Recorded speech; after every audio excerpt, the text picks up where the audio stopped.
நோய் இல்லாம இனிமையாக இருக்க வேணுமானால் ரத்த ஓட்டம், வெப்ப ஓட்டம், காற்றோட்டம் இந்த மூன்றும் அளவில அது தன்மையில ஓடும் முறையில சரியாக அமையும்.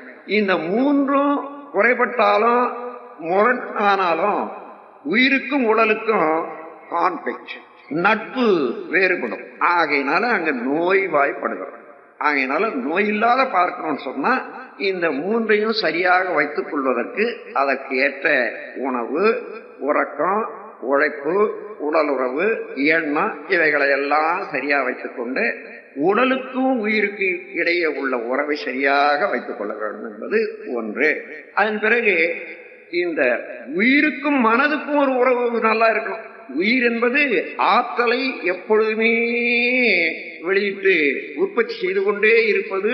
It is called magnetism, personal magnetism அல்லது பயோ மேக்னட்டிசம். இயற்கையினுடைய சட்டம், லா ஆஃப் நேச்சர், அதை எந்த அளவு மனிதன் உணர்ந்து கொண்டு அதை பயன்படுத்திக் கொள்கிறானோ, அதோடு தன்னுடைய அறிவை இணைத்துக் கொள்கிறானோ, அது இயற்கையோடு உள்ள இனிமை. அப்ப இயற்கையோடு ஒட்டிய இனிமை ஒன்று ஹார்மனி, சமுதாயத்தோடு ஒட்டி வாழக்கூடிய இனிமை ஒன்று, அது ஒரு ஹார்மனி. மனதுக்கும் உயிருக்கும் இடையே புரொடெக்டிங் ஹார்மனி, அந்த இனிமையை காத்தல். அதே போல உயிருக்கும் உடலுக்கும் இடையே உள்ள இனிமை காத்தல்.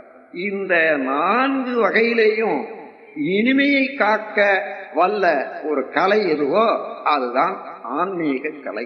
அந்த உயிரை உணர்ந்து அதை முறைப்படுத்தி வாழ்வாங்கு வாழ்வதற்கு தானே சிறந்த கலைய, அதாவது தத்துவத்தை, விஞ்ஞானத்தை உணர்ந்து கொள்வதனால அந்த கலையை தான் ஆன்மீக கலை என்று சொல்வோம்.